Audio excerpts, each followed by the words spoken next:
पुणे शहर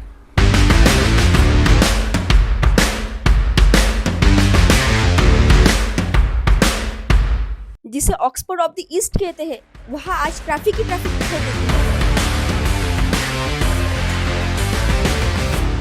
लेकिन इस आईटी सेक्टर और ट्रैफिक से भी पुणे बहुत पुराना है और इसे खास बनाता है इसका कल्चर और हेरिटेज। तो चलिए आज पुणे को एक्सप्लोर करते हैं किसी और तरीके से।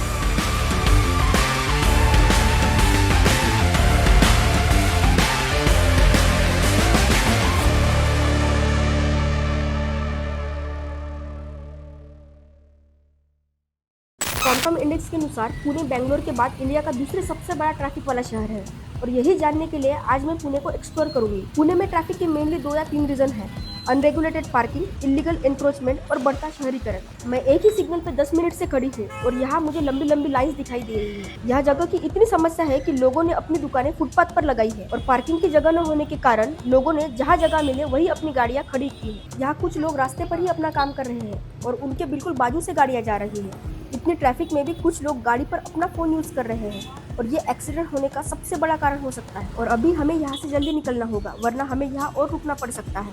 इतने ट्रैफिक में ये ऑटो ड्राइवर इस साइड को क्रॉस करने की कोशिश कर रहा है और मेरे ख्याल से इसे यहाँ से जाने में कम से कम 10 मिनट लग सकते हैं। और हाँ, हमें यहाँ और रुकना पड़ा और ये तीसरी बार है जहाँ मैं एक ही सिग्नल पर रुकी हूँ। मेन ट्रैफिक सिग्नल होकर भी लोग यहाँ रॉन्ग साइड से आ रहे हैं और ट्रैफिक पुलिस होकर भी रूल तोड़ना जैसे आम बात लग रही है।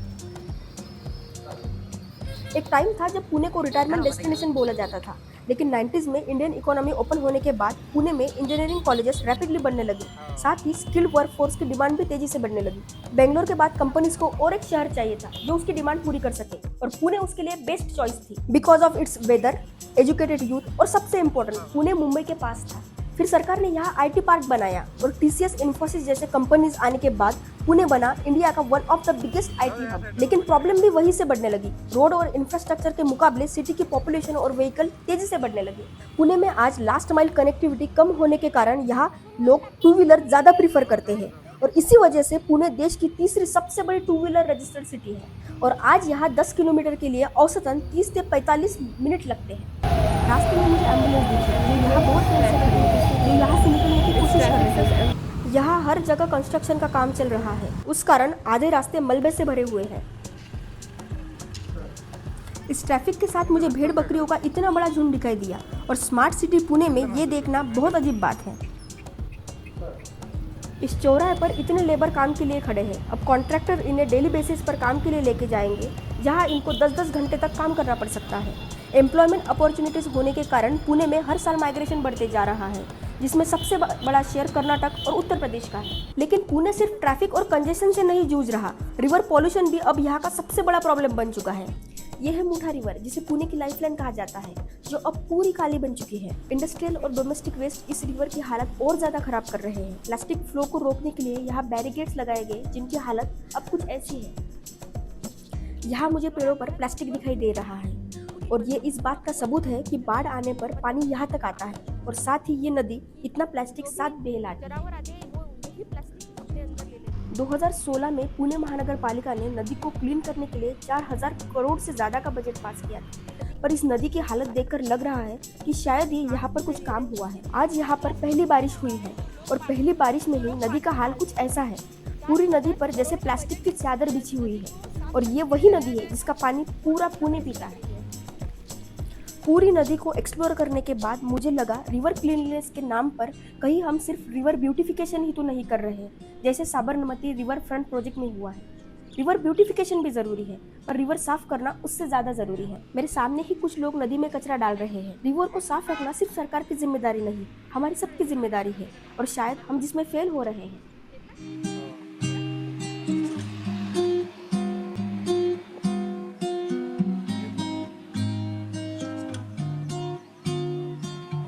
पर पुणे की पहचान ये नहीं है। पुणे सदियों से पहचाना जाता है इसके ट्रेडिशन और कल्चर से, जो आज भी मॉडर्न पुणे को एक नई दिशा दे रहा है, क्योंकि ये भूमि है छत्रपति शिवाजी महाराज की।